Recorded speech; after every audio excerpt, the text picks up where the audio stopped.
Mariana, justamente tenemos más peleas, porque si por el lado de las campañas llueve, por el lado del Consejo Nacional Electoral no escampa y esta mañana Caracol Radio, bueno, hay otros medios que también han revelado un video de un cipote agarrón, una Ujú. pelea que se dio ayer en esa sala plena del CNE, en donde los dos magistrados, Fabiola Márquez y Hernán Prada, Álvaro Hernán Prada, pues se empiezan a gritar incluso por la decisión que tomó la magistrada Márquez frente a al tema de la encuestadora Atlas Intel. Veamos qué fue lo que pasó y ya les explicamos el contexto.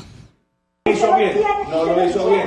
No es cierto, pero tenía la posibilidad de tomar esa decisión. Para calificar si está bien o está mal. Claro que sí. Adriana, vamos a terminar la Todas sesión. esas sanciones pasan Vamos por a convocar la sesión para el día martes. Se restringen en el parlamentario sin la autorización. Pero, El CNE lo está haciendo. No. magistrados, por favor. Y así le exijo. Ya se termina, pero ponen cuidado. Cálmese y no grite. No, Espérame. señora, se equivoca usted.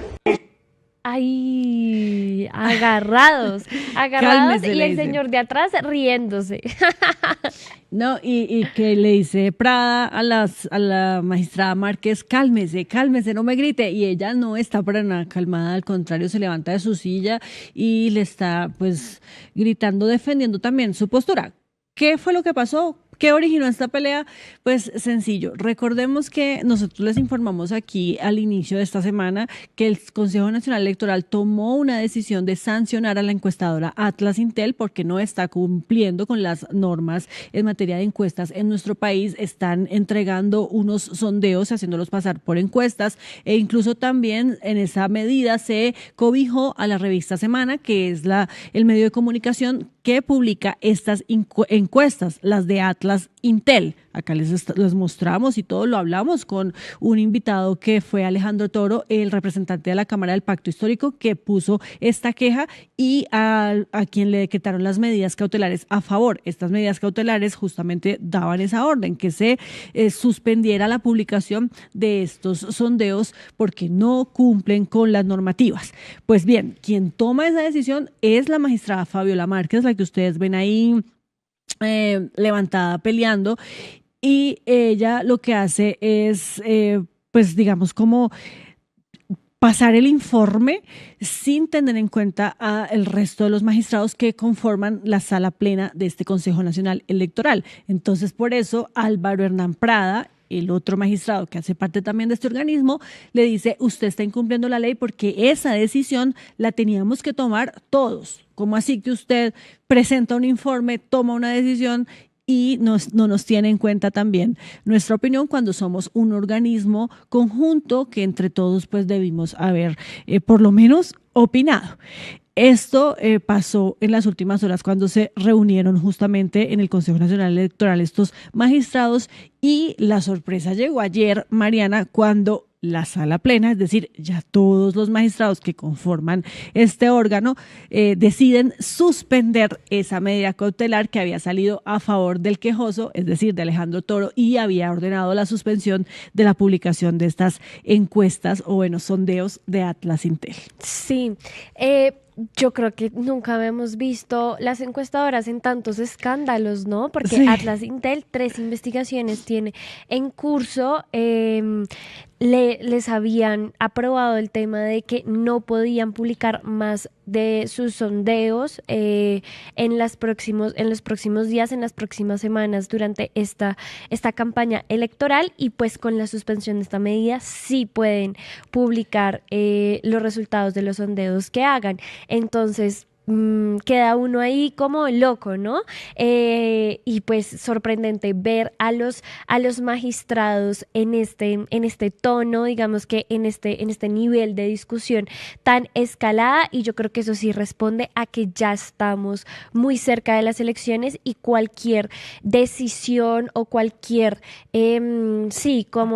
cualquier cosa que influya en inclinar la balanza hacia un lado u otro, pues es clave de cara a esta primera vuelta en la que los candidatos aspiran a pasar en primera, es decir, donde hay una decisión, hay una voluntad bastante explícita para conseguir los suficientes votos y no tener que llegar a la segunda vuelta. Entonces yo sí creo que aquí se está jugando el todo o nada y eso sí caldea los ánimos, incluso pues en el CNE como estamos viendo. Sí, y además porque también se están tomando decisiones de forma muy expedita, ¿no? Muy rápida. Las autoridades que normalmente se demoran un montón decidiendo este tipo de cosas, pues lo que hacen acá es ponerle el acelerador por lo que significa también este tema, por lo complejo del asunto y además por el mensaje político también que se puede llegar a dar desde el Consejo Nacional Electoral, desde esta sala plena que está conformada por unos magistrados que para nadie es un secreto, pues también tienen intereses políticos, ¿no? Es que, por ejemplo, estamos hablando del señor que pelea, Álvaro Hernán Prada, nada más y nada menos que un representante, quien viene del Congreso de ser también congresista del Centro Democrático, muy cercano a Álvaro Uribe, incluso él estuvo en el mismo proceso judicial de Álvaro Uribe por este tema de la manipulación de testigos. Allí hay otras personas que también son figuras importantes de partidos políticos tradicionales y por eso pues también se pretende dar un mensaje político con todas las decisiones que el Consejo Nacional Electoral toma. Pero ¿por qué justamente se suspenden esas medidas cautelares que habían ordenado pues el freno a en publicación de las encuestas de Atlas? Pues lo que hemos conocido es que el equipo jurídico de Semana, de la revista Semana, interpuso un recurso de reposición y lo mismo, aquí en tiempo récord resolvieron ese recurso y ahora lo que va a pasar es que el CNE conforma una comisión que está integrada por Maritza Martínez también supremamente política, ella viene de ser congresista del partido de la U, Altus Vaquero, Álvaro Hernán Prada y Fabiola Márquez, que son estos dos personajes que ustedes veían ahí peleando, y ellos se encargarán de estudiar a fondo este recurso de reposición y resolverlo, saber si tiene razón Semana o si no tiene razón, pero por ahora entonces quedan suspendidas esas medidas cautelares, lo que significa que Atlas puede seguir publicando sus sondeos, porque no son encuestas, o por lo menos eso es lo que está diciendo la autoridad electoral, ¿no? Sí, yo creo que ahí igual queda el precedente y es que las publicaciones que genere Atlas Intel, pues sí van a estar bajo una mirada muy cuestionable, ¿no? Bajo un escrutinio en el que no se confía o no se cree tanto en la transparencia pues de estos resultados, Atlas Intel y Revista Semana, porque como nos lo explicaba ayer Alejandro Toro, pues están digamos que juntos en este tema de las publicaciones. Vi ahorita que hoy sale a las 8 de la noche los resultados de Invamer y que van a estar bastante polémicos. La última publicación de Invamer antes de la primera vuelta, hay algunos expertos que dicen que Invamer suele ser la encuestadora pues más confiable, como la que sus metodologías y sus formas de publicación de resultados y demás suelen ser los más confiables, no sé si los más acertados, pero al menos los que generan más confianza sobre sus procedimientos. Entonces vamos a ver qué sale hoy, porque pues he visto bastantes publicaciones sobre prepárense porque no sé si es que Paloma va a sobrepasar a Abelardo de las Priellas, si Iván Cepeda crece mucho o por el contrario baja, si Abelardo de las Priellas logra superar a Iván Cepeda, veremos y les traeremos mañana yo creo que el resumen. Sí, bueno, esperar a ver. Yo sí no creo que Paloma suba. No, Paloma está muy caída. Paloma perdió el vuelo, podríamos decir, porque esta estrategia del uribismo y esas peleas de Uribe con Cepeda, eso no le está funcionando para nada. Incluso si ella quisiera mejorar su estrategia o por lo menos repuntar en estos 10 días que le faltan, debería mantenerse al margen del señor expresidente porque eso la está hundiendo, no le está sirviendo y por el contrario vemos a una Abelardo de las Priellas muchísimo más fuerte que para nada lo tocan los escándalos, ¿no? O sea, al principio de esta semana les contamos cómo pues el señor está incluso o podría estar incluso defendiendo todavía en la sombra a Alex Saab, recién extraditado a Estados Unidos y él sigue siendo muy fuerte. Esto no le importa o no les importa a quienes van a votar por Abelardo de la Espriella. Y yo sí he escuchado en las calles un sentimiento en la derecha, Mariana, de preferir, porque creen que tienen más opción a Abelardo de la Espriella que a Paloma Valencia. Wow. Entonces, bueno, obviamente sí hay que esperar los resultados de la encuesta de Inbamer que usted está mencionando, pero está muy complicado, muy difícil. El tema es que si Abelardo de la Espriella pasa a segunda vuelta, tenemos presidente, ¿no? Y es Iván Cepeda.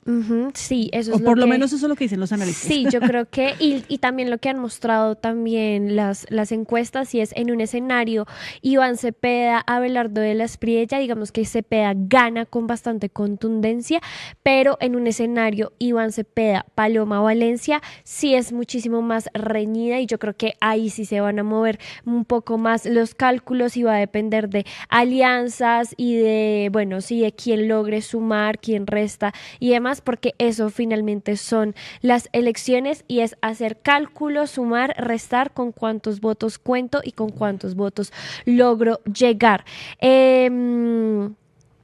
Aquí, por ejemplo, cuestionan bastante lo que en nuestro chat están cuestionando bastante a este tema de las encuestas. También unos apoyando a Abelardo de la Espriella, otros apoyando a Iván Cepeda. Por ejemplo, aquí comentan Paloma no despega, y yo siento que eso es recurrente en los analistas con los que hemos hablado, y es que en efecto la campaña de Paloma pues no está siendo tan acertada y no ha logrado, digamos que no ha logrado adeptos o los adeptos suficientes o los que yo creo que el uribismo se ufanaba que tenía hace muchos años y que hoy, como nos decía por ejemplo Alejandro, pues ya no tiene esa misma fuerza que hace unos años, y que tampoco ha logrado leer o hacer una buena lectura sobre qué necesidades tienen las personas y qué discursos están respaldando en este momento. Entonces yo sí creo que va a ser unos días bastante complejos para Paloma Valencia, porque pues ya queda una semana y unos días de cara a estas elecciones, y yo creo que ya podríamos decir lo que fue, ¿no? Es difícil que para este momento, para este punto de la contienda, algo cambie radicalmente. O sea, tendría que pasar algo realmente excepcional para que alguno de los candidatos baje o suba demasiado. Pero creo que fue Iván Gallo quien lo dijo ayer también aquí en este espacio, bueno, en Tercer Canal, en No Copio, y él decía algo que me parece muy cierto, Mariana, y es que Abelardo de la Espriella puede atropellar a una señora en la séptima, pueden mostrarle el video a todos sus seguidores y aún así ellos van a decir, no me importa, yo voy a votar por él. Bueno, no solo atropellar a la señora, dejarla ahí tirada y muerta y seguir derecho mostrando su inhumanidad, y aún así la gente dice, no me importa, él es el candidato por el que yo quiero votar. Y sí, hay mucha gente que está completamente convencida, que además también ya están entrando en el fanatismo que tanto se le critica al petrismo y al uribismo. Pues en el caso del abelardismo también ya hay ese fanatismo y esas sectas que se empiezan a crear alrededor de un personaje político como es este señor, el tigre de la Espriella, y entonces, bueno, ya están jugados. Yo creo que en estos 10 días, incluso los que estaban indecisos ya se decidieron, y lo que va a pasar a pesar de las peleas y todo, pues está casi que cantado, o por lo menos eso lo dicen los expertos, los analistas. Vamos a hacer una pequeñita pausa y ya regresamos, porque además les tenemos una invitada muy especial aquí en el set de Frente. La paz mejora la economía. Los ingresos de nuestros productores crecieron hasta un 77% con Colombia Sostenible.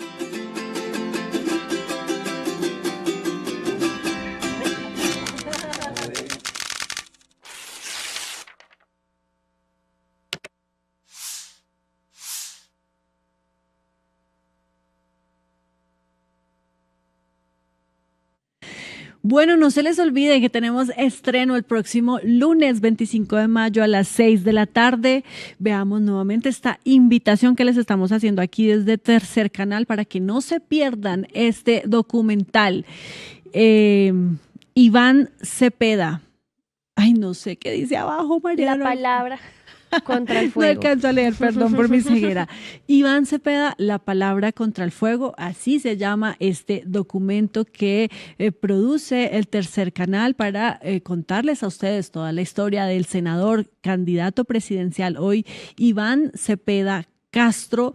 Muy interesante todo lo que van ustedes a encontrar ahí, así que no se lo pierdan. El lunes 25 de mayo a las 6 de la tarde es el estreno, pero por supuesto el documental queda ahí guardadito, puesto en la canal de YouTube de Tercer Canal, por si lo quieren ver de nuevo, por si lo quieren, o por si no se lo pueden ver el lunes, lo pueden ver después. Y también les estaremos compartiendo algunos fragmentos en todas nuestras redes sociales. Mire, Mariana, este documental tiene más de 20, si no estoy mal, fuentes consultadas. Eso es un montón, porque es que aquí estamos hablando de la familia, de los amigos, de sus políticos cercanos e incluso de los contradictores de Iván Cepeda, porque aparece también el señor Laforí.